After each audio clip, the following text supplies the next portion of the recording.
If you want to be able to buy the most expensive players and open the best packs in FC25, go to u7buy.com to buy your EA FC25 coins. It's cheaper than buying FC points and just as reliable. With their already amazing prices, you can get an extra 6% using promo code Inception at checkout. Hey guys, so today we're doing another football discussion video. Honestly, guys, the video with Ruben Amorim joining Manchester United, it did really well for the YouTube channel. It's great to see that if I ever go down that route when it comes to content creation, people are down to watch, because I guess people just enjoy a different person's perspective on the situation of, you know, how a club is and like what they see, right? So it's really cool. I always enjoy making those types of videos and then just having people's opinions in the comment section. You guys were overwhelmingly positive when it came to that video, so it was really, really cool to see, right? But for today's video, we are going to be talking about Real Madrid, their current situation, and what I personally think about how the club is currently situated. You know what I'm saying? So obviously, when it comes to football, people can get very reactionary. I think people 100% think in hindsight when it comes to these things and not like what things were beforehand and all that kind of stuff. But there were certain things that Real Madrid did that, to be honest, if you're a person who watches football and sees football a certain way, you can kind of see these things coming, right? I used to have these discussions on stream with people because I do share play only. And every time my share play content was done and I was rendering out the videos, I would always hold football discussions with people. So anybody that was in the streams before Mbappe joined Madrid, before, you know, we seen what Barcelona was like with Flick, people are going to be able to attest to this, like what I'm about to tell you, right? The Mbappe move to Madrid, in my opinion, never really made a lot of sense, right?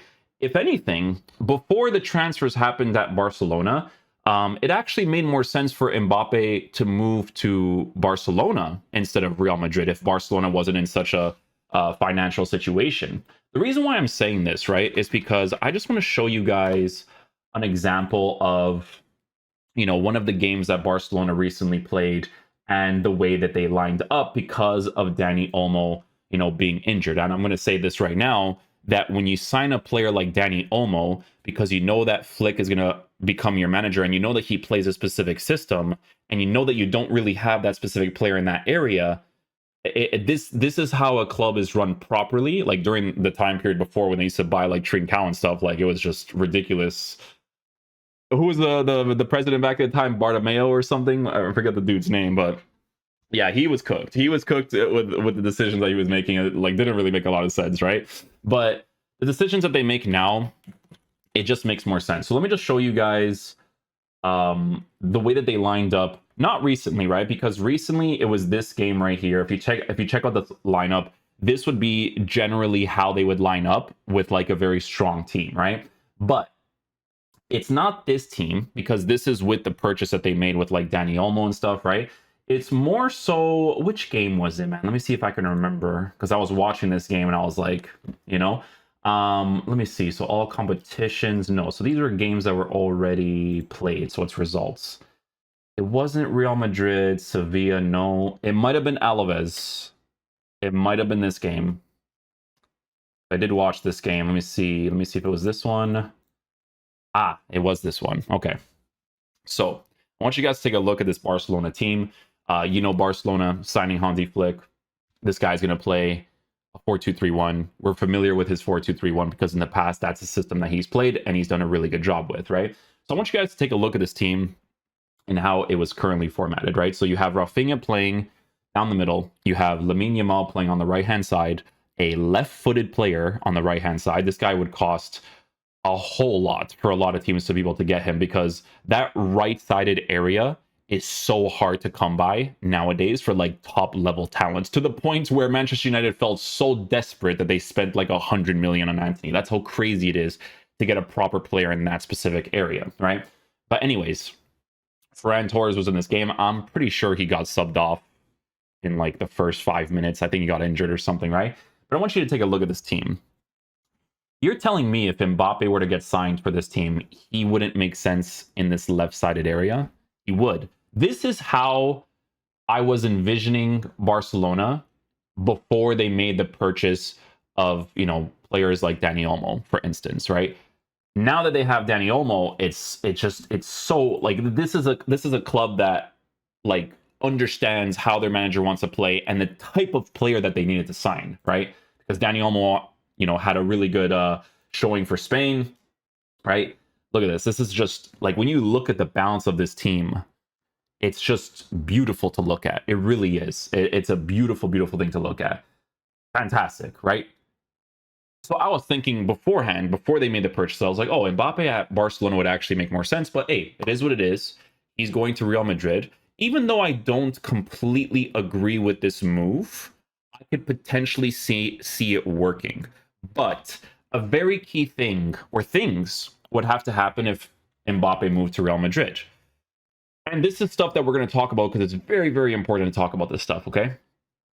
Ego would have to be a factor that does not affect these players, right? You can have an ego in professional football, but you need to win. You think Ronaldo and Messi don't have the biggest egos? Like Messi is portrayed a certain way on social media, but Messi has a massive ego as well, okay? I've read many situations with Messi in the past that just don't really get pushed into the media as much as Ronaldo, but they both have massive egos. But guess what? They're allowed to have their massive egos because their team consistently won matches. Their team consistently won trophies while both of them were integral parts of the team. The problem with players nowadays is that everybody wants to be that Messi Ronaldo, but the results are not showing, right? So here's a very important thing to mention. Mbappe joining Real Madrid, from a football technical perspective, never made sense, okay? The reason why it never made sense is because even when Mbappe was at PSG and he was playing on the left-hand side, I always had this conversation with people where I'm like, PSG, because they didn't have Kolo Muani at the time period. They didn't have Gonzalo Ramos during the time period, right? I always mentioned how they need a striker to work off of. And if you guys actually see their games recently, they use Marco Asensio there now because Marco Asensio can link up the play with Barcola and Dembele, which is so interesting, right? Like, because that's the type of player that they needed in the striker position, the link up play. A lot of the times with strikers nowadays, guys, like, yeah, you can get that player that has like that killer instinct that will score the goals for you. Like, I think Lewandowski could be that guy, but Lewandowski's link up play is also very good. If you can get both in one player, which I think Xerxes can potentially be that guy if he gets his goal scoring down, that's even better, right? So here's the problem, right? You have a player like Mbappe who has always played better on the left-hand side and we've always had this discussion of PSG needing that link-up play striker. What like management decision does Real Madrid have where they come off of a season where Vinicius Jr. is performing as well as he does in the left wing position, and then you sign Mbappe? Yes, Mbappe was a signing opportunity for them because technically they didn't have to like buy him, but his sign-on bonus was absolutely massive, of course, right? But management-wise, it just doesn't make a lot of sense. Can I tell you guys something that like people are not really going to agree with, maybe, but it's very important to mention this? Real Madrid used to have a striker that was in the team last year. His name was Joselu. Do you guys remember him? Right? I don't know if it was a situation of, his new club paying him a significant amount, because I think he went to, it wasn't like Saudi Arabia. I think he went to Qatar, maybe, something like that, right? But this is so important to have in a club. You need to keep someone like that in your team at least for another year. And then you need to sign an actual striker. And to be honest with you, maybe even an actual right winger. Because if you signed another striker and then you signed another right winger, you can use Rodrigo as a makeshift striker, but you'll have two actual strikers in your team. And then you'll also have, well, I guess in their case, they're going to also have Mbappe and Vinicius Jr., which that's a recipe for disaster, right? Unless this one thing changes, which we're going to talk about, right? But for me, when I view these things, I think these clubs are very poorly ran because the way that the team is formatted right now, they'll use Rodrigo sometimes at striker, or they'll use Mbappe sometimes as striker. But in my opinion, they don't have like an actual striker there that can link up the play. Maybe potentially over time, the development of Endrick could potentially be that guy. Maybe, right? But even Endrick, I feel like, has to work off of other attackers from what I've seen so far. I'm not going to give a big opinion on Endrick because, you know, watching him do cameos for Madrid and watching him, you know, play in the Brazilian league, I didn't watch the Brazilian league, so I'm not going to give a full opinion on it. But from what I've seen, that's just my opinion, right? Real Madrid used to have Kubo in the team, right? Honestly, I think they would have benefited off of keeping Kubo in the team for that right-hand side as one of the squad players or a player that could potentially start, right? That left-footed player that could play on the right-hand side, tricky winger. You had that opportunity where he went on loan. He had a good season. You could have kept him the next season. You chose not to, right?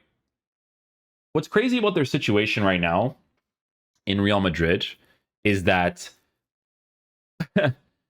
you have players that you could potentially do a really, really good job with under the right circumstances, and things just don't happen. In my opinion, with the way that the current situation is for Real Madrid, I think Mbappe just has to change his mindset, right?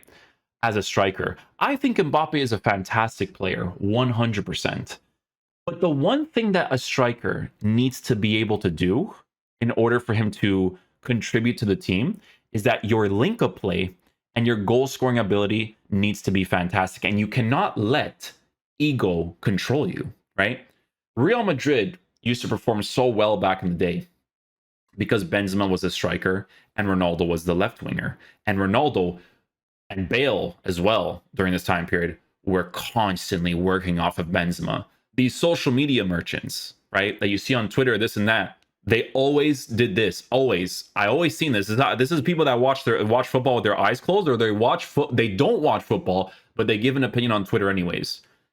They would go to Benzema's stats before he won the Ballon d'Or, right? And they'd be like, oh, but this is like people gas Benzema up, but this is what he was like up until this point. Don't get me wrong, there was a lot of situations because I watched Real Madrid during this time period, obviously, because Ronaldo's playing there, and we're going to watch the Portuguese guys, right? But there was a lot of situations where, you know, Benzema wasn't scoring. His goal scoring was very inconsistent in certain situations. But if you watched further, he was still a good striker when it came to the link-up play. So he wasn't goal scoring, so the Madrid fans were on top of him because of that, but he was still linking up play with the other attackers. So the most important thing is at least your team is getting results as much as possible. But you do have to kind of shape up at some point and start scoring opportunities. This is a very important thing because a striker needs to be able to score, but he needs to be able to link up the play as well, right? I think that Mbappe has the capability of being able to do this, but his mindset is too based off of being a left winger when he's playing striker. And you can see this on the pitch when he's playing. And honestly, you could see this on the pitch even beforehand when he played for PSG. Now, the difference of why it used to work for PSG is because of this, right? So let me just show you guys an example here. Okay, so you guys see this on your screen right now, right? When PSG had Neymar and they had Messi, okay?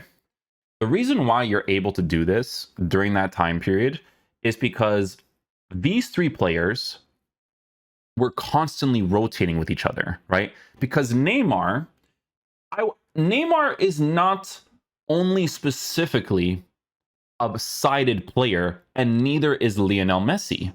There's many situations where, I'm not even kidding when I say this, many situations where if you're looking at the way that they're playing on the pitch together, it was kind of like this. And then these two were kind of like constantly switching between each other, and so was Mbappe. But guess what? When Mbappe is here, right, Mbappe can utilize this entire area over here, right? This entire area. And he was able to do this because if Neymar on paper, because people always look at the formation on paper and not how it actually plays out, Neymar would not only occupy the left-sided position, he would constantly transition on the inside to pass the ball to Messi, to then make a pass to Mbappe. Mbappe's like over here. Neymar would transition on the middle. Mbappe would stay out wide. And then a lot of times he would start to transition slowly into the middle and then make a run on the inside. And then Messi, you know, with his absolutely disgusting vision, would hit those passes to him, right? This is how this would work with the way that this is formatted, right? And this makes sense because it's weird to say this, but the way that Real Madrid is playing during this time period, it's almost as if Neymar and Messi were your false nine attackers. And here's another thing to mention, and people, in my opinion, were dead wrong about this because, again, they're hindsight merchants when it comes to having a football opinion, right? Because of the results that happened afterwards. I want you guys to take a look at this lineup right here. This is the lineup where Real Madrid did that crazy comeback.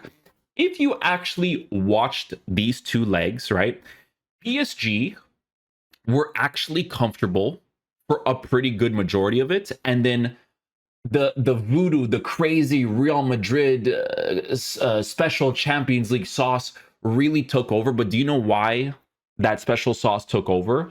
It's because Donnarumma made a massive mistake. Mauricio Pochettino was the manager during this time period for PSG, and I just want to show you guys something because I don't completely disagree with how he lined up this team because of the types of players that he has in his squad. So what do you guys notice from a superstar perspective, from like a quote-unquote ego perspective? You notice that Messi, Neymar, and Mbappe are in the team. So what does Mauricio Pochettino do in the midfield setup? He makes it incredibly defensive. He puts Danilo Pereira, he puts Paredes, and he also puts Verratti.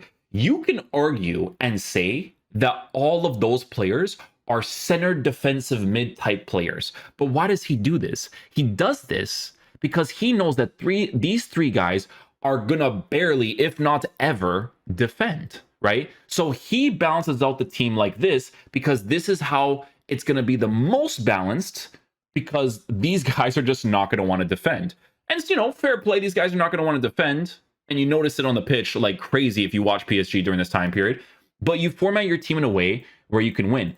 I was not against Mauricio Pochettino lining up his team this way. And honestly, it was incredibly unfortunate to him that they lost this game because Donnarumma essentially gifted the Real Madrid special sauce to them, where they just kind of came back like crazy. Because guys, you need to understand, bro, the morale that increases in your team when you score that one goal, especially for Real Madrid, because you guys have seen these crazy comebacks that they've done, even against Man City, right? You cannot give them that opportunity. And the same thing happened with Real Madrid versus Bayern Munich when Neuer made that mistake. You cannot give them the opportunity to come back. You can't blame Mauricio Pochettino for how he lined up this team, in my honest opinion, because of a mistake that the goalkeeper did. And then you just essentially gave them the opportunity to come back because Real Madrid has this, like I said, it's like this crazy mojo in their team, right? The mojo, it exists when they get that one goal back for that comeback. Like, it's like something takes over them, bro. It's like Anfield versus Barcelona when they scored that one goal. You know, it's like it just takes over, you know? But it's just with them, it's like it was on a consistent level. So the way that you format this team to accommodate the players that are in your team. But you have players like Messi and Neymar that essentially act like your false nine strikers or your false nine attackers that are going to work with Mbappe just making those runs, blah, blah, blah, right? Messi would pinpoint passes to Mbappe like crazy, right? Like this, it was insane, right? Okay, now let's go back to the Real Madrid team and let's take a look at how they're formatted, right? I actually think and truly believe that this team could work out, but in my opinion, Mbappe has to change his game style. One thing that people fail to mention on a consistent basis, right, when it comes to how the team is currently formatted, is that when Ronaldo transformed himself from a winger into a striker, right? You have to understand that his play style was literally changed, okay? He went from this agile, tricky, skillful winger to a player that can link up the play really well. It's one of the things that people do not talk about Ronaldo the most, the link up play, okay? You could see it even when he played for Manchester United. You could see it when he currently plays for Portugal. It's the link up play, right? But Ronaldo has fantastic striker capabilities because he's very physical. He's fantastic in the air. So if he has to like head the ball into the back of the net or head the ball into for a pass to lay it off to somebody else, he can do any of those things. And you guys can see this, right? Because he did this on a consistent basis when he played for United, when he played for Portugal recently, right? Like people get on Ronaldo because the whole team wasn't performing well. And to be honest, Martinez, I do think has a little bit of blame in that. I think the whole team didn't really play that well because of the substitutions and stuff that I've seen where it's a little bit sussy, right? But regardless, Ronaldo has the capability of changing his play style for the betterment of the team. Now, the thing is that, you know, sometimes you play, you don't always perform the best, but the way that your team is balanced out, your team can still get a result. Now, if you guys know what team this is from the 2014 Champions League final. On paper, when you're looking at this team, oh my goodness, it is so well balanced. It's actually insane how well balanced it is. The reason why this is so balanced, right? And it just makes so much sense to put Coentrão on the pitch. Like just looking at this lineup just tickles my brain in the right ways, right?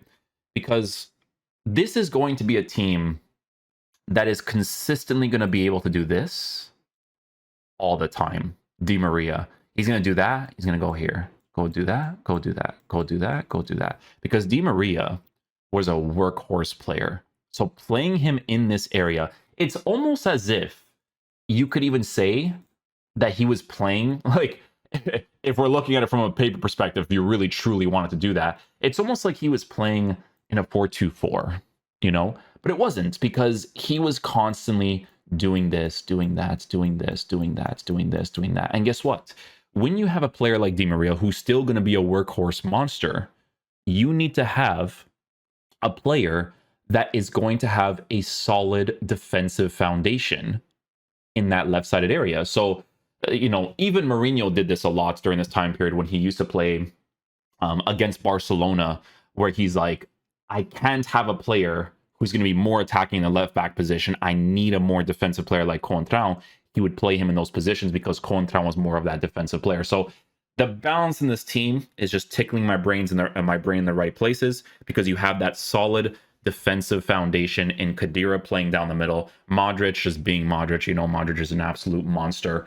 And then this balance on the left-hand side is fantastic, because you still give someone like Ronaldo the opportunity that, even though Di Maria is doing this, you still give him the opportunity to do this, and to do that, to do this, go over here, do this, do that, do this, do that. But you give him the opportunity to essentially act like a striker or a left forward in this formation, because you'll have two solid physical presence players in the 18-yard box in Ronaldo, not two, three, in Bale as well if he commits in, because Di Maria would constantly just do this the entire game, bro, the entire game. The workhorse on this guy, crazy, right?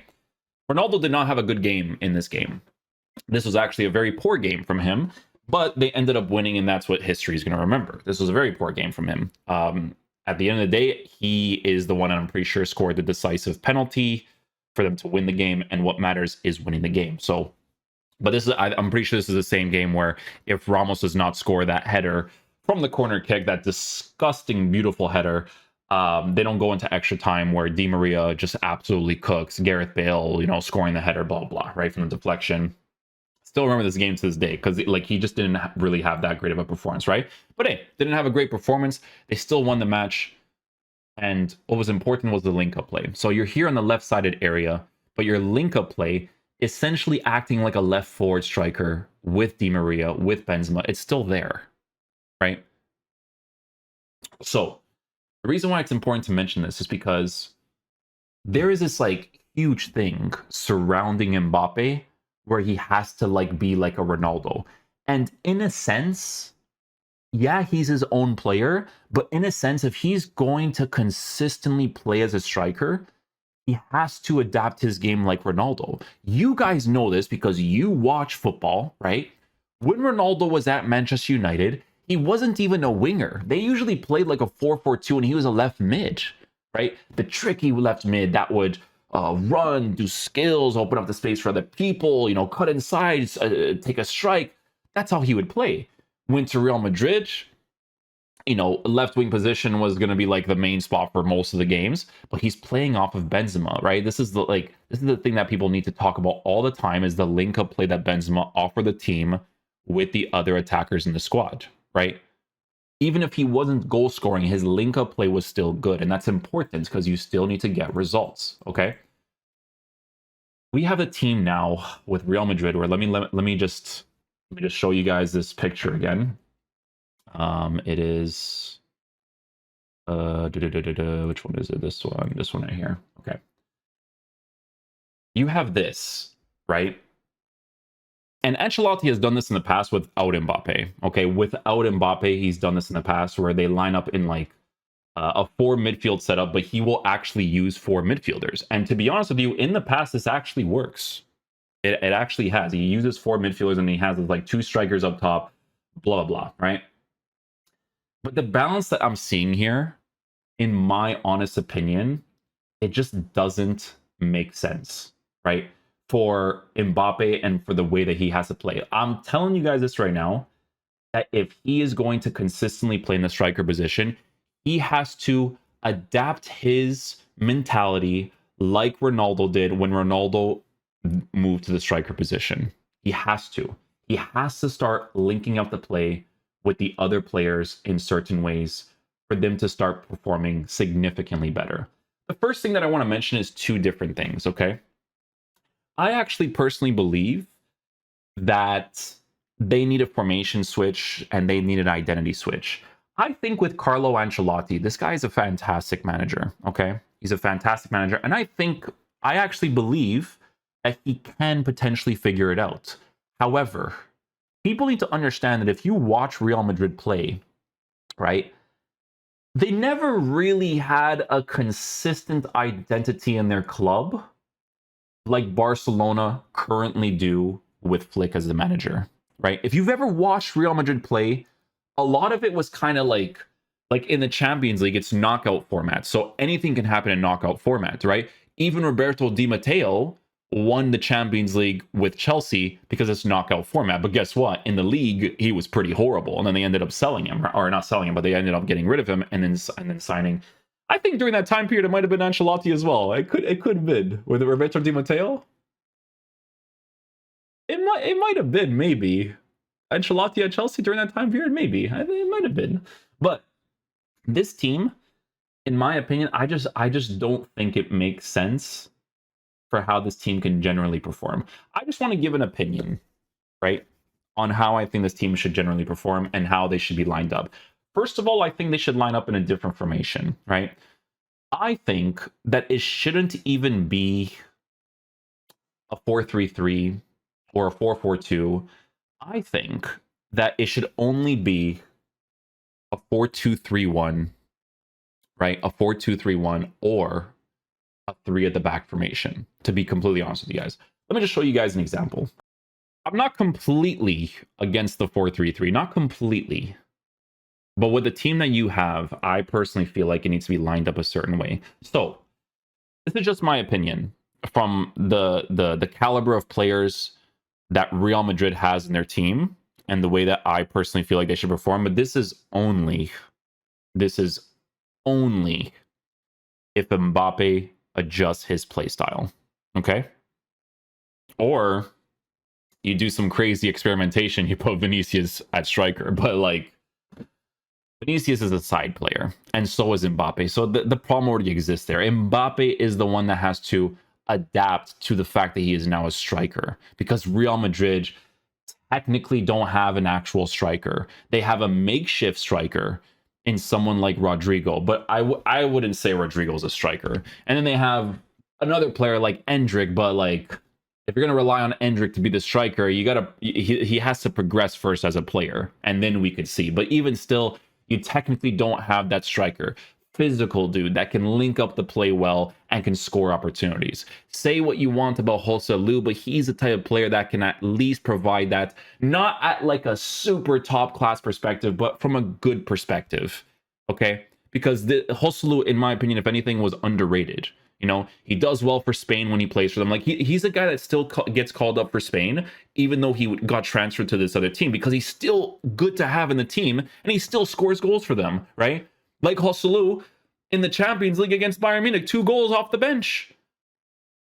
It's like, dude, you know what it's like, bro? I'm gonna give you guys the perfect example of what Real Madrid reminds me of, and it just bothers me to look at. Okay, can I give you guys the best example? Portugal versus France in the Euro finals that we ended up winning.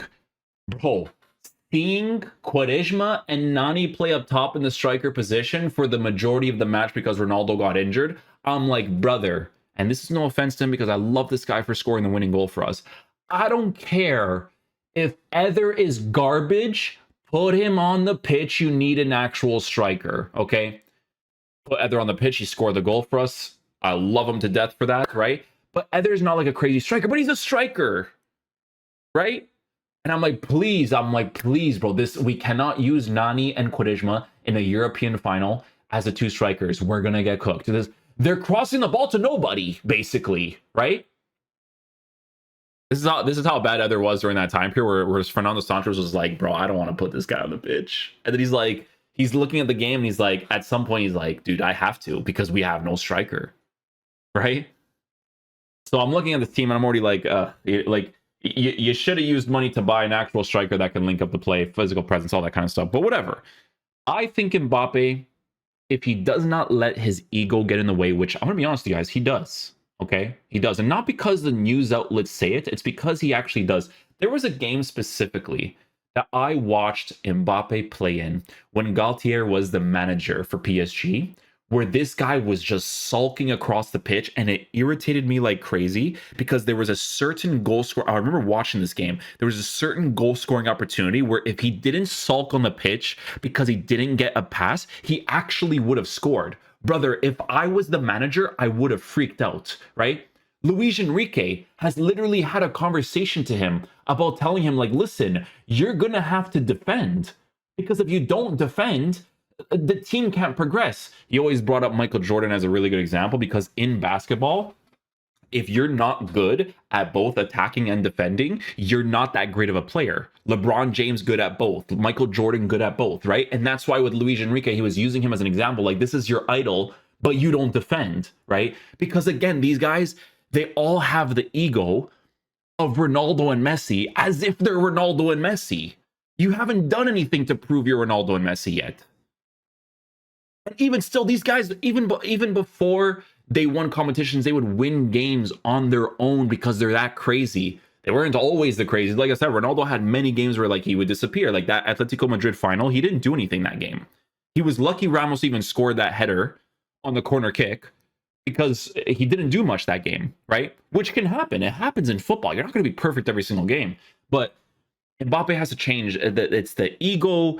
And it's not because the social media is making you have an ego. It's what you are seeing on the pitch, your link up play with the other attackers, because you are so like, you have this fixated thing where I need to win the Ballon d'Or, right?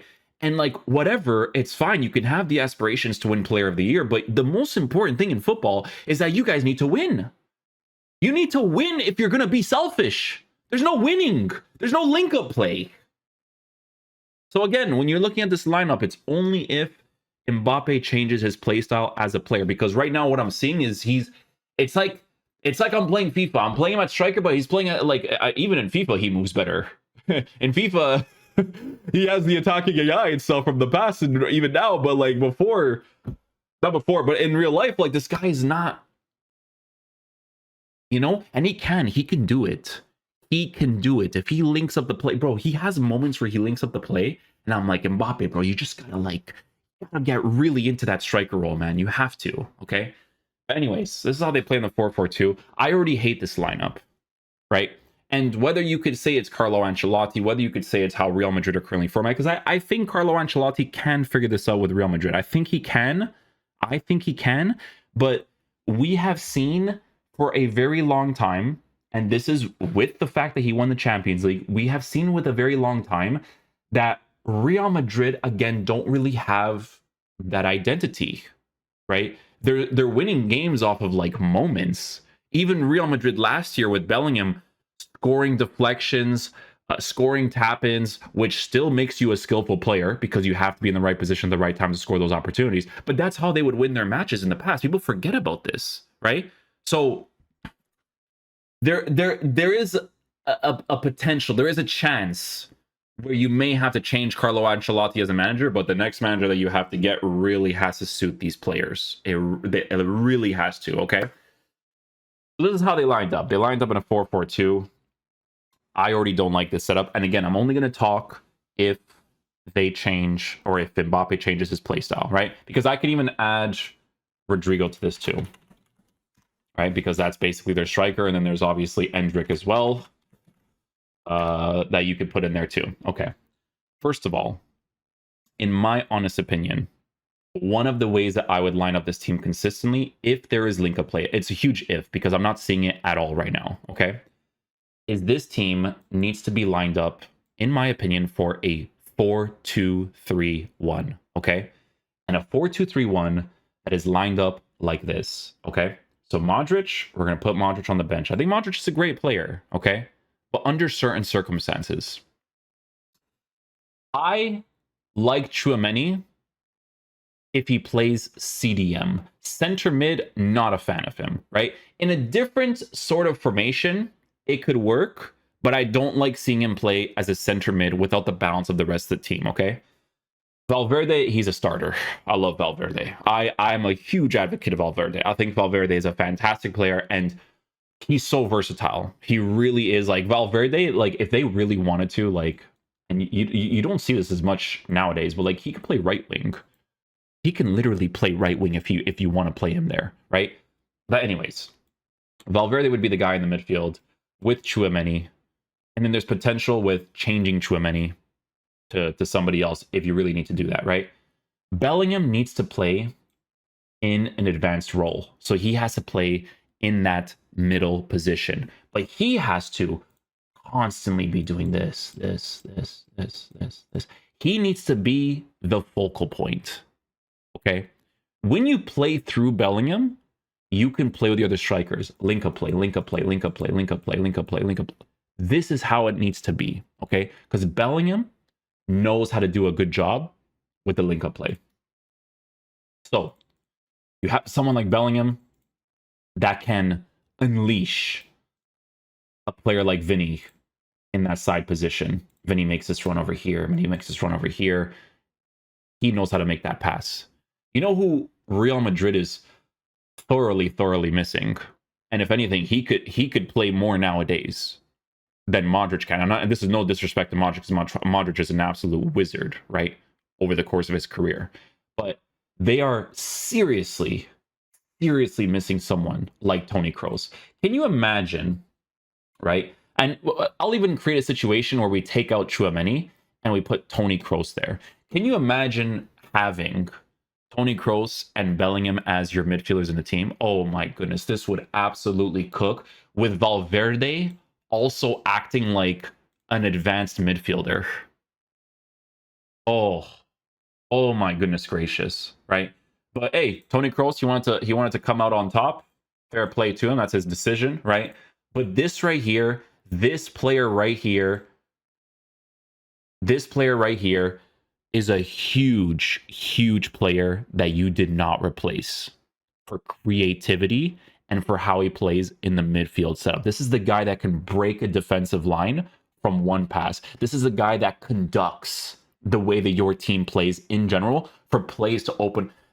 The amount of times Toni Kroos would be responsible for like the pre-assist for how the team would play after he made that initial pass is insane, right? So is that an unfortunate thing for Real Madrid to not have a player like that? Sure, it definitely is. It's 100% not the greatest thing in the world, right? But you play a player like Tchouaméni, you have that work rate monster in Valverde, but you have Bellingham. Here's the thing, man. I'm playing Bellingham there, right? But Bellingham could technically even play here too, right? You can even go under technicality and I just deleted them entirely. Let me just okay. You could even do a thing entirely where you play Bellingham as a midfielder who will act more advanced, but Valverde could be the workhorse monster in the midfield. You could do that if you want. Valverde has the capabilities of doing this, okay? But I always like Tchouaméni because for me, I always like to have that one midfielder that can do this. But the reason why I'm lining it up this way, I'm going to let you know why, okay? It's because, dude, I need to see Arda Güler or two players specifically. I need to see Arda Güler on the pitch or Brahim Diaz. Now, Brahim Diaz, I'm not going to fault Carlo Ancelotti as much because Brahim Diaz, unfortunately, did get injured and he only recently came back into the team. So I think he's been on the bench twice, right? So he has to kind of get it going as well. But Brahim Diaz, if he never got injured, in my opinion, would be a very important player for the team. And I would actually take it a step further and say that it would be brilliant to be able to do this and then to do this, in my opinion, right? And again, when you have a team like this, where you have players that can be creative in different areas of the pitch, if you rotate them into these areas, right? In Bellingham, Güler, and Brahim Diaz, this is where you can unlock players like Mbappe and Vinicius Jr. more often, in my opinion, right? But for me, I just always feel like Madrid should play in this 4-2-3-1. I think when you don't play a game where Arda Güler is the cam, or where Brahim Diaz is even the cam, right? And then you take Güler off. I have Güler twice here because I messed up one of the things. And even if you want to, right, you could even do a thing like this, and you could put like even Modric there, right? You could do this too, but like not playing in a consistent 4-2-3-1, it annoys me personally with the types of personalities that they have in the team, right? Another formation that I feel like would really benefit Real Madrid as a club, because don't forget, they have this absolute monster. I love Camavinga. Camavinga could even be that guy too, where it's like, dude, like imagine you even create a situation. Did I just delete it? No. You even create a situation where it's like, okay, Brahim Diaz has been injured, right? Let's do this instead. Let's do Arda Güler as the cam. I think Arda Güler should be consistently starting, to be honest, to really progress this guy as a player, because he has very, very good capabilities as the player that plays down the middle, right? And then you can even do this, use Valverde off to the right-hand side to offer you a good balance in the team. And then you could put Tchouaméni here, or you put Bellingham on the right side, and you put Camavinga here. Camavinga there, Bellingham on the right-hand side, right? Really advanced, really attacking sort of formation. But what do you guys see with this team? Because you're looking at it again from too much of a FIFA perspective. What do you see when you line up a team like this? Let's just say if it was like this, right? Let's just say this, right? What do you see? You're only seeing a 4-2-3-1, but you're not seeing the bigger picture. If you have a workhorse monster like Valverde that is constantly doing this and then constantly going in an advanced role as well, you can consistently rotate your team to do this.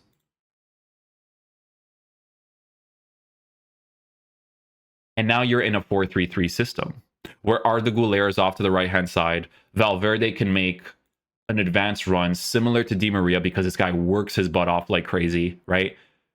Maybe you get a pass off to Valverde over to this side. Bellingham could do a switch. Vinicius Jr. can like cut inside. go for the switch across. Valverde can make that run. But you have this system where you have that workhorse monster there, where now you give the opportunity for someone like Arda Güler to constantly rotate like this, because he is originally starting in this area here, but you're giving him the opportunity to move left and right. And now, because you give him the creative freedom to move left and right within your team, you also have the ability of having these guys making the runs and getting in behind goal. Or Mbappe does a link-up play with Güler. Valverde makes the run over here. You could do a nice little pass over here. Bellingham could send him. Vinicius Jr. again. This is what I'm trying to say. Like, it's just the link-up play that you are currently not seeing within the team that is incredibly frustrating to look at, right? You also have another situation with Real Madrid where, in my honest opinion, they could even line up in some sort of 3-back formation. Now, as you guys know, if you guys have watched Real Madrid play in the past, Tchouaméni, as a makeshift center back, can actually play that role really well. Rudiger, very familiar with a 3-back formation. And Eder Militao, I could see him potentially playing well in that sort of formation too, if you line up your team a specific way. Let me show you guys that specific way. So let's say, and again, this is all dependent on, whether or not players perform a certain way, because there's so much potential with using Arda Güler in the cam. And then you have Rodrigo off to the right-hand side, right? And, you would have to replace one of the players here, but you're taking off the creative player, right? Which is the issue. But let's say we would take out Valverde, and then we have Bellingham with Camavinga, right? We could do it like this. Very advanced sort of role. You don't have as much of a balance because, Vasquez is that guy that provides that like work rates for you. But so can Camavinga, to be honest. Like if Vinicius Jr. commits too much on the attack and he doesn't want to defend, Camavinga is a workhorse that can do this. Like, he can do this, right? So that's not really that big of an issue, right? But I'm not writing off Rodrigo entirely, but it's just the reason why you don't see me adding him consistently to that right-hand side is because Rodrigo is one of these guys where it's like Manchester United signing Sancho and Antony. Not Antony specifically, because he's just not on form at all, or if he's ever going to catch form, we'll see, right? But Rodrigo is one of those players that they sign where he just plays better on the left-hand side. That right-footed player that can cut inside, blah, blah, blah. So what have you seen in consistent games? You've literally seen games where all three of these guys are on the left-hand side, and there's nothing on the right-hand side, which is crazy. Because you at least have to create a system in your team where if that happens all the time, right? I keep deleting all the time. I just have to move them. If this happens all the time, right? Did I take him out? I did, yeah. If this happens all the time, you have to create a situation where you have players that can play on the right-hand side, right? Like Valverde. Valverde, if you do this, Valverde has to start in the 4-3-3. It is not possible to do anything else. But then you have your two midfielders that are constantly rotating. You would have a player like Bellingham in a more advanced role, right? Valverde in an advanced role. But then this guy, it would have to be like a Tchouaméni, the guy that breaks up the play. Mendy would have to kind of play like around here to kind of compensate for what's not going on down here. Bellingham would have to compensate for these guys just, constantly doing this, right? If Rodrigo doesn't stick off to the right-hand side. And Bellingham would have to do a lot of the work would have to be with Bellingham and Valverde compensating for the three. Again, it reminds you of like the PSG days where they have Messi, Mbappe, and Neymar. They're not going to want to defend. Oh, well, this is what you're going to have to do now, right? So that's one of the ways you can line them up, 4-2-3-1. But then you're kind of like messing up a lot of the things within the team. The 3-back formation would be very interesting with Real Madrid because I see specific players performing well in really specific areas. So I'll give you guys some examples, right? So Mendy, you could technically use Mendy as the left mid. There's big speculation because Alphonso Davies would be a player that I would really, in most of the professional clubs, I would really try to get, especially if you hire a manager that has like a different identity in the future, because Alphonso Davies can play left back, but he can really play that left mid position, a 3-back as well, right? Because he's like the very advanced forward. But again, if you do that, you're going to have to put Valverde or Bellingham there to kind of compensate for that specific area. Or you put Camavinga there to kind of compensate for that area too, because Davies would be the guy that would like make the runs be really attacking, right? And then you would have like 2 attacking players on the left-hand side. So creating that balance is always important. But regardless, from the players that from what they have right now, you could literally try out a team where it's like Tchouaméni as a center back, Eder Militao in the right center back position, Rudiger on the left-hand side. You have Camavinga, who can potentially play as a left mid. You have... Okay, sorry. I had to like figure out the types of players and stuff, right? For the best that it can potentially be, right? Because it all depends. But we've seen Tchouaméni play in the center back position as a makeshift center back, and honestly, there was a lot of potential with him playing in that area. Now, I do believe that recently he did get injured, and I think he's out for like a month. So this is like irrelevant to say because I don't think Real Madrid actually has another proper center back unless they have David Alaba, right? David Alaba missing is definitely a really, really big deal because that's like your center back makeshift left back, but has mostly played as a center back for Real Madrid. But the balance in the team would even be better with something like this, right? Because the thing about using Tchouaméni as the player in the middle when it's like a 3-back, like I would feel more uncomfortable with that than anything, right? Because again, this is like a morale thing because I think Tchouaméni can get better because recently defensively he hasn't been the craziest, but I think under different formations, different tactics, I think he can be potentially, right? Because he's shown potential of being a solid quote unquote CDM type player, right? But this is like another example of a balance that you can create within your team if you have the right players. But this 3-back, I'm not like as crazy about. What I am kind of crazy about, right, is a few things to mention, right?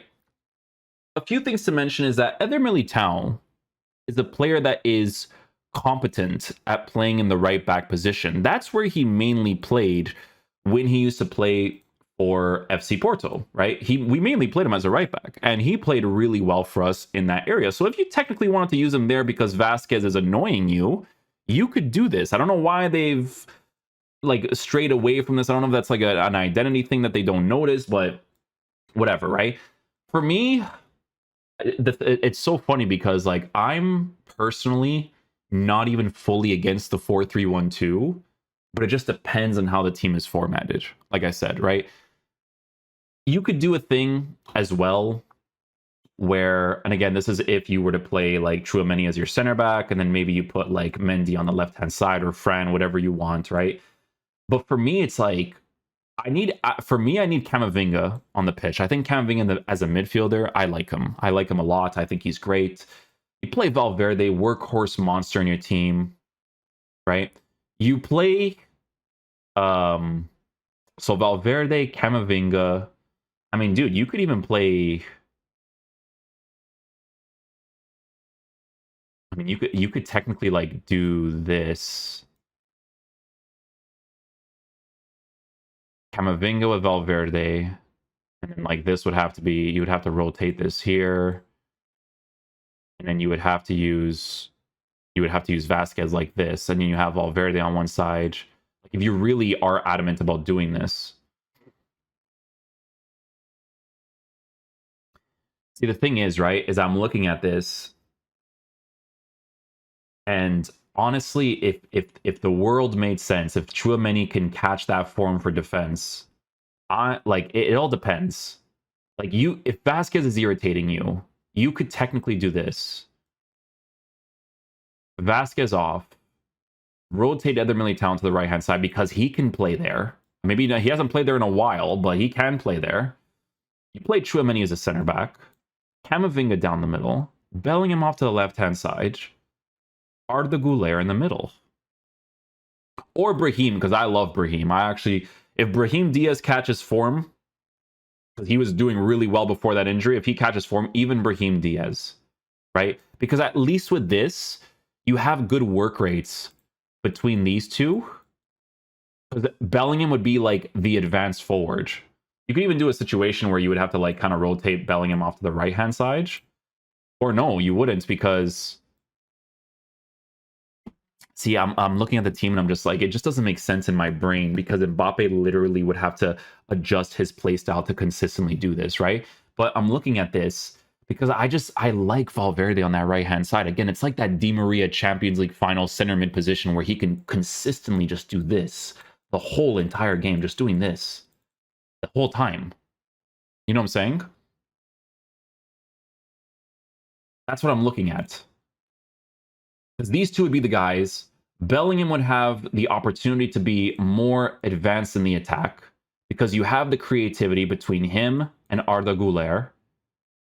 But the link-up play with Mbappe to the midfielders, to the attack, to Vinicius Jr., constantly rotating on that left-hand side, occupying this entire space, right? Because Güler can make that pass. Bellingham can make that pass. Valverde can make a run over here. You rotate your formation to essentially be like a... Let me just take this out. You rotate your formation to essentially be like this, where it's like Valverde is potentially attacking. This is your balance, right? You have Camavinga in the middle. You have Bellingham, who's probably going to be in a more advanced role as well, right? This is how crazy attacking it's going to be. But then, we lose possession of the ball. This guy's a monster to like come back and offer that balance again, where he goes back into this position. Camavinga back here. Valverde back to operating the right-hand side, and then Bellingham kind of lingering in that area again with the balance of the team, right? But then again, in order to fully utilize Bellingham, he has to play in that advanced role where he could potentially go forward. So it's very attacking, and when you have a very attacking team like PSG, you need the right balance of midfielder, because you could even do this thing where, and it's like I said, it doesn't make a whole lot of sense to this, because you need more creativity in your team. Like you're noticing that when I'm making this team, the thing that I'm seeing the most is like if they only had that Toni Kroos type player, because the situation would literally be like this, right? You put Bellingham in that advanced role. You have Toni Kroos playing in this area here. Toni Kroos playing that area there. That's a crazy balance, right? Because you got two creative players between these two. You know what I'm saying? Yeah, because I'm just looking at this team and it's like, what do you notice? Like that right-hand side is just open. And it's like, that's what I'm saying. Like it's Real Madrid. It's such a top... Why do I still have Casillas as the goalie? I just noticed that. I think Courtois is injured again, so it's living in there. Right? You have this team, and you're just constantly noticing how that right-hand side is empty. It's crazy because, like, if you were to line up your team like this, the balance between Camavinga and Kroos would be amazing, right? But if you lined up your team like this, let's say, for instance, even if you play Modric there right now, right? Let's say you were to play Modric there in this area. You would always have to consistently have a balance, right? Where, Valverde is played off to this right-hand side. But then, like, it's the whole, like, playing through Bellingham thing, because he's, like, that focal point, right? Because he could do this. I could see him occupying the right-hand side quite a bit in a more advanced position going forward. Stopping around this general area over here. Linking up the play with the attackers, because Valverde would constantly make that run there. Eder Militao could make that run because I'm telling you guys, I watched FC Porto. He played right back for us a lot of the times. He played center back sometimes, but he played right back a lot of the times for us. So he could play there, be more advanced. If you're really like thing about like the whole like attacking, then you take Eder Militao, play him at center back.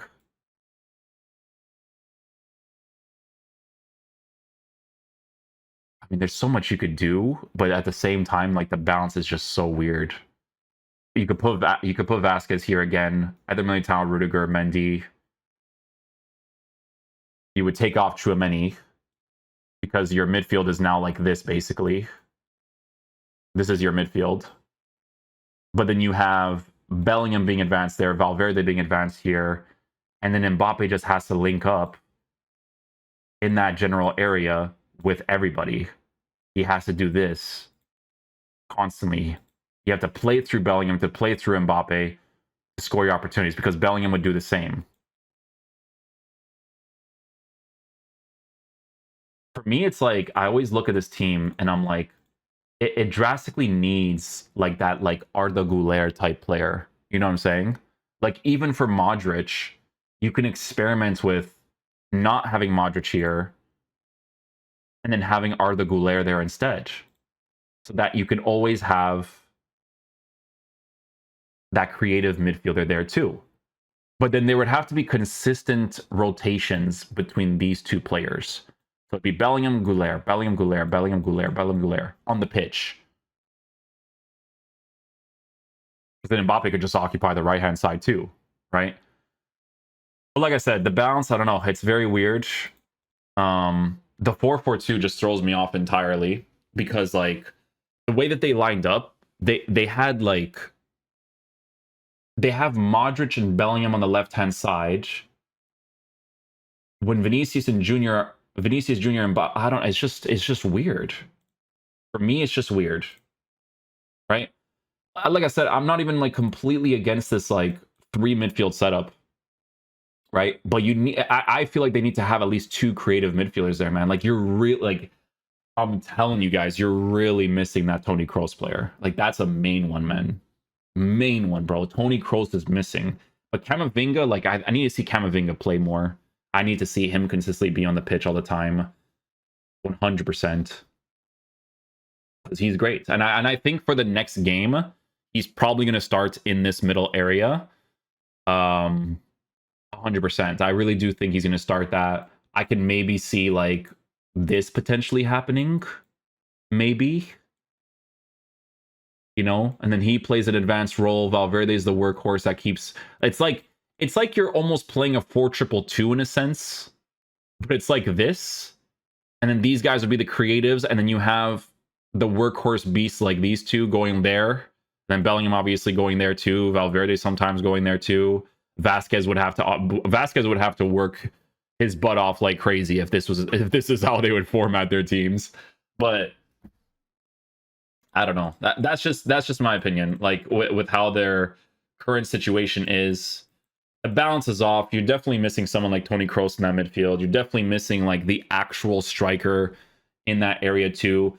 Honestly, you would have even benefited from keeping someone like Kubo on your team so that he could be the player that can play on that right-hand side as well, right?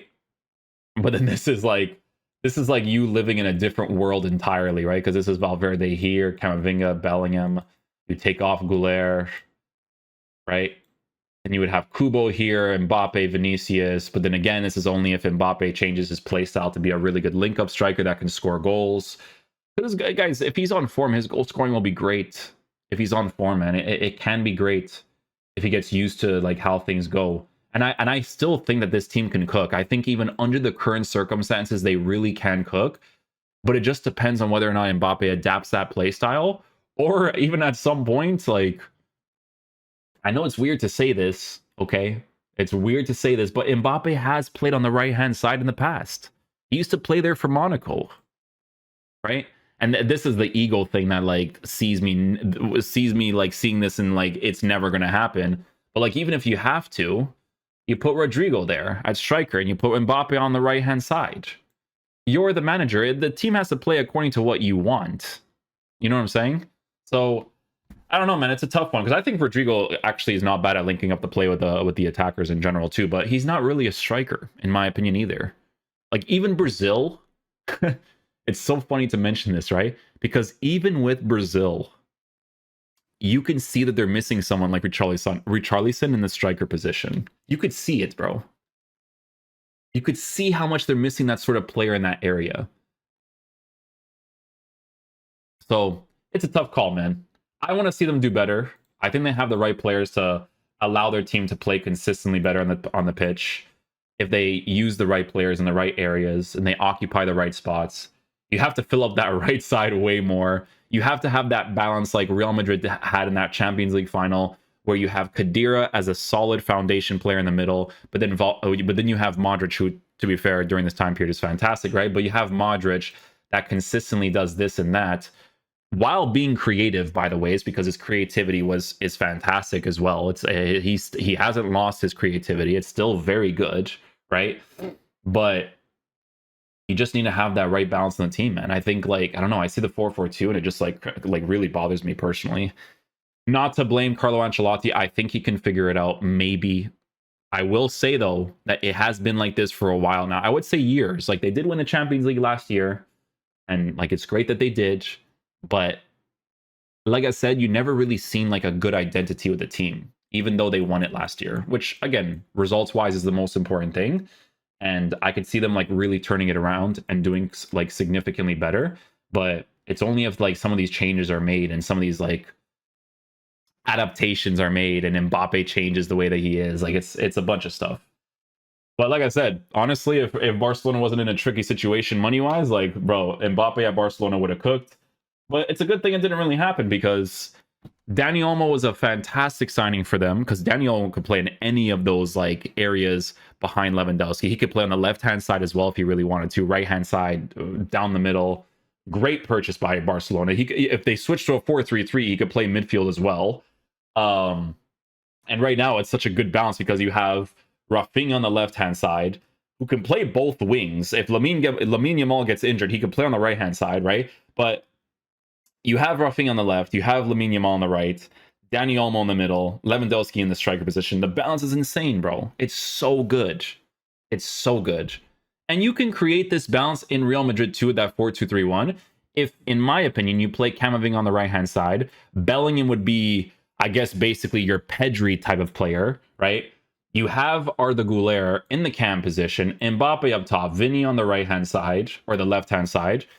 Honestly, I love Valverde. I would still play Valverde in the right-hand side over Rodrigo personally, because I think he plays the right-hand side really well, right? Or Brahim Diaz, right? Because now you have all three of these guys on the pitch, right? Which would be fantastic. Mendy would have to like be a well, it would be Vasquez and Mendy that would have to be like workhorse to kind of block out that middle sometimes as well. But like you would have all three of these guys on the pitch, right? Kubo, I think, would have been really nice for this team, right? If he played on that right hand side, I think, because he's creative as well. Like, there's potential. Like you could still do this, but it all depends on whether this guy right here wants to adapt to that playstyle, man. Do it consistently, you know? Because he can. You see glimpses of it, and it could happen, honestly.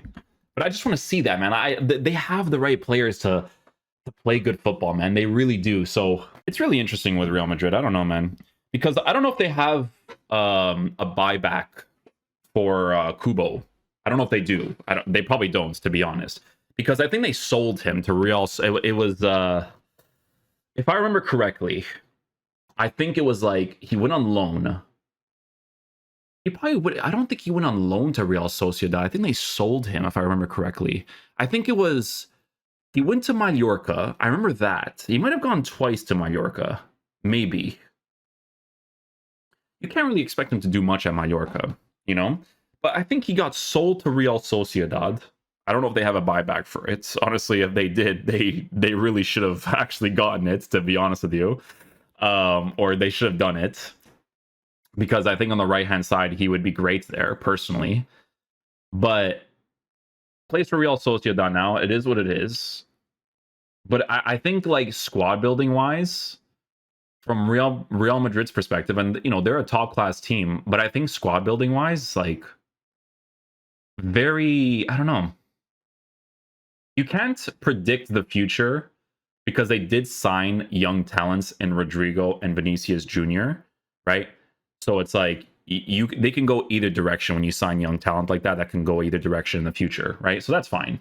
But it's the signing of Mbappe and then like not having the right balance of the team that irritates me. Because if we were to go under technicalities right now, the only real right winger that Real Madrid has, in my opinion, is Arda Güler, right? But if you play Arda Güler as the right winger, he's not going to be the pacey player like Vinicius Jr. is, right? He's going to be the creative player. And to be fair, if Kubo was here too, Kubo is fast, but he can be creative as well, move into the spaces, cut inside, blah, blah, blah, right? So if you were to do something like this, I'm not gonna lie to you guys. I would 100%, like, for me, I would have experimented with this a long time ago, but I would literally use either Valverde on the right hand side or Eder Militao, right? Because you would have, like, this would be your balance, right? Eder Militao here, Chouameni here, because he's played center back before. And then because Arda Güler would be the guy to like cut inside and kind of occupy that middle space, you would have Bellingham who would also go advanced, but you have Camavinga and Valverde as like a good balance in the midfield, but they could potentially go into that right-sided area while Güler is setting up the pitch for everybody else, but you still have creativity with Güler and Bellingham. That's why I'm like really big on Güler starting, to be honest. It's either him or as of right now, um, like even Brahim Diaz for creativity, right? But like, oh man, it's such a shame because like you're thinking like, yo, this guy's not adding Rodrigo into this team at all, and zero ball knowledge. But like, Rodrigo is such a good player. He really is. I actually like Rodrigo a lot. I do. I actually really do like Rodrigo a lot. Honestly, I think experiments need to be done with Rodrigo in that advanced role as well. But like the thing is that like it's like, guys, it's like with Real Madrid. When I look at this team, like I'm just saying the squad building part of it, right?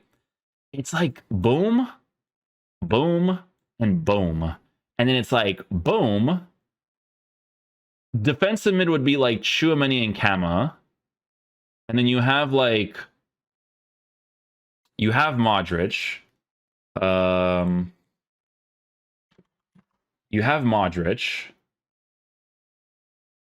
That's kind of like this, I guess, right? Eder Militao, who can play right back. People always forget about this, right? But he can play right back. Fran Mendy, you can't really go wrong with that. That change, right? You can put Brahim Diaz here as well, right? Kubo is not on this team at all, right? Then you got Endrick, who you could technically play here, but like he's not developed. Arda Güler, then it's just all weird, man. You know, unless Mbappe adapts. I'm not writing off Rodrigo as a right-sided player. I'm really not, because even though that's not his preferred position, he could still play that position well. He still does play that position well, to be honest. He still does. So I'm not writing him off in that sense, because for me, I would love to, like, in an ideal world, like on paper, right? And again, I love Valverde as a right-sided player. I really do. I love him there. Like in the past, they've played 4-4-2 like they did now, and Valverde played on the right-hand side, and I think he's so good there, right? Because the guy can attack, you know, but he also has that work rate to come back. And you need that in players. You need players that will like sacrifice their soul for the team. But, you know, Güler in the middle or Brahim, right? Rodrigo or Valverde right hand side. But this all depends on whether or not, like, you know, Mbappe can like do the link up plays and stuff. Because like this would be kind of sick, low key. Like it would be like a, because I'd put like Camavinga on the right there. Bellingham would be the advanced player. Then you have like Bellingham and Güler on the same pitch at the same time, which I think would be great. But then if you did this, like that's where I wouldn't put Rodrigo on. I would have Valverde, because then Valverde can do this, where it's like you could do that, and then Brahim Diaz and Güler would essentially kind of be like here, but then they occupy like this whole area here. You know what I'm saying? Because they would cut inside, they would go on the outside.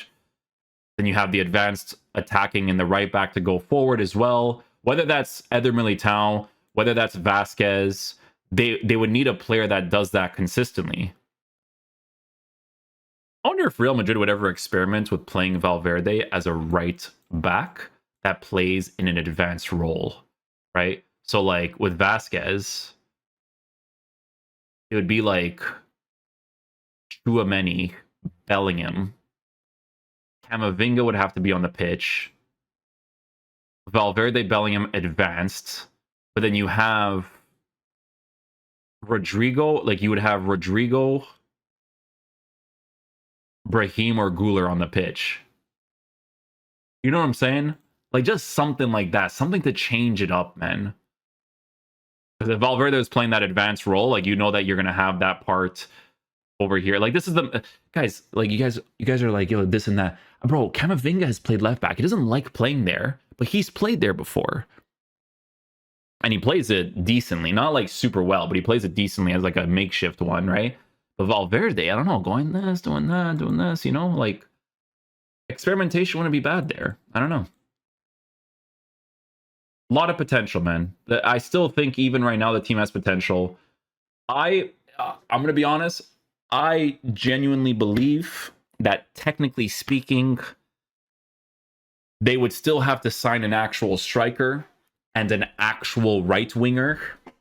Two of those positions would be very important because David Alaba did recently come back, right? So Alaba is great to have in a team because he's like your player that can play center back, but also can play left back if need be, you know. But Alaba is a good purchase. Like they did a really solid job with him as a purchase because he can play different positions. I've seen him play in the midfield. You could try midfield Alaba if you really want to.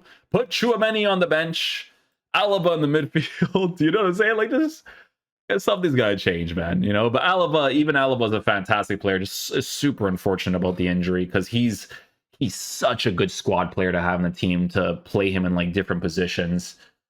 100%. Like I'm really on the Alaba train here, but yeah, I don't know. A different balance would definitely need to be done on the team. Like imagine this, right? Like even like Goulet in the middle, Camavinga with Bellingham, and then Rodrigo on the right hand side, or like Brahim or Goulet on the right hand side, and then Brahim in the middle.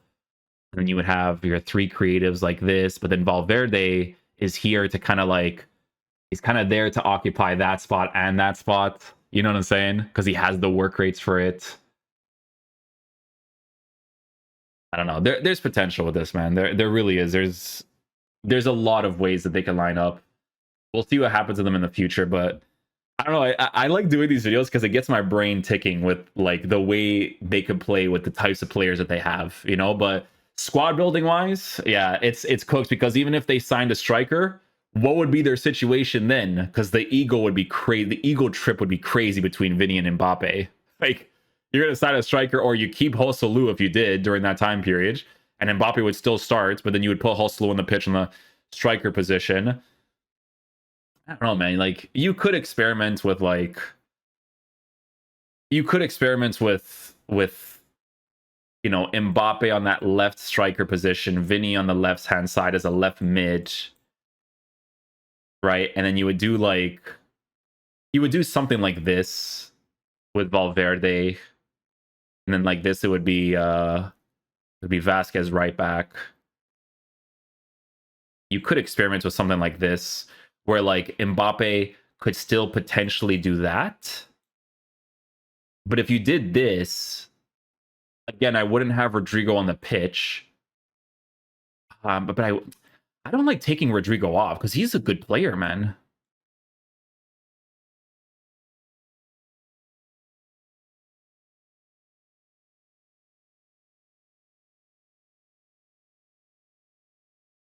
I wonder if like experimenting with Rodrigo and Mbappe like this would be bad. But then Rodrigo, like having him there just doesn't make sense. This would make sense if they had like a Benzema type of player here. First of all, that's the first thing to mention. Endrick, if he develops, maybe, but like not right now. I wonder if like even this would work out. Like you put Bellingham here. It would basically be like the way I'm thinking of it would be like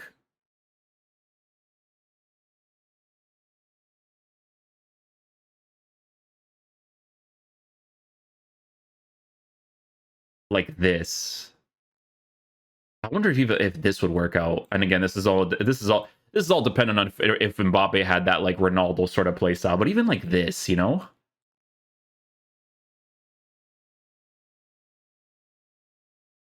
or you play Bellingham on the right hand side, advanced attacking role there, because he would be the guy that constantly rotates in the midfield. But then Valverde definitely needs to be on that right-hand side. I love making these videos because it just makes my brain tick, you know? Two main attackers. Bellingham's not that type of dude, but then you have Camavinga there, Tchouaméni here. And it's just it basically just it goes back to it kind of like the 4-3-1-2 in a sense, you know? Because your team it's his 4-3, you have to understand his 4-3-1-2, it's already technically like this. You know what I'm saying? It's already technically like this. Because right now, with Tchouaméni being injured, it would be him on the bench, Camavinga here, Modric here, or Ceballos, if you want to play Ceballos there too. Right?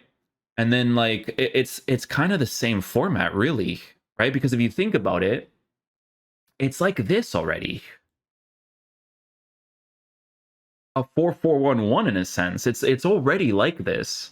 Because Vinny's on that left-hand side. It's just that Vinny's not really left mid because like is not the defensive type as much, right? But you're already technically like this. Then there's situations where it's like you could just do this.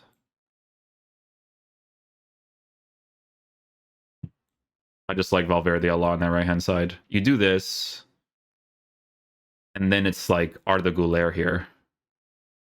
You know what I'm saying? Yeah, I mean, there's different ways, man, honestly.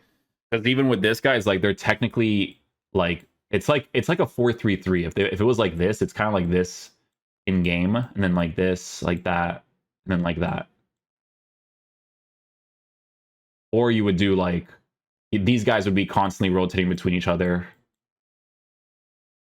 all the time. Bellingham would play advanced. Valverde would sometimes play advanced.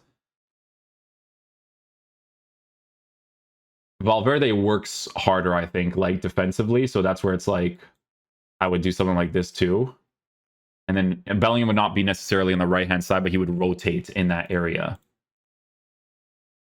Because Valverde would have to be one of the main players that does this, as well as Vasquez. Or you put Eder Militao there, and you try Vallejo as a center back, but I don't know if I would do that. Oh, I'd definitely win on Alaba, that's for sure, but different ways, man. It's strange though, man, because like it's kind of weird that like a top class team like Real Madrid, like it feels like they don't have 4 center backs. Like I think they would even need to sign another center back too. You know what I mean? Center back, right back for sure. I think a right back would be big. I know they were recently linked to Trent Alexander-Arnold, but a right back I think is definitely like a needed one too. It's interesting for sure. Center back, because of Alaba being injured for such a long time, like they should have signed someone on loan, you know? And then like I don't know, I always watch Madrid and I'm like, bro, like just try him there, you know? Because he was guys, I when he initially got signed for Madrid, I was like, oh, this is a great purchase for them because he can play right back and center back. This is a great purchase to make. And it's just like, you know, it's weird. Different ways they could potentially be lined up, but that's pretty much it.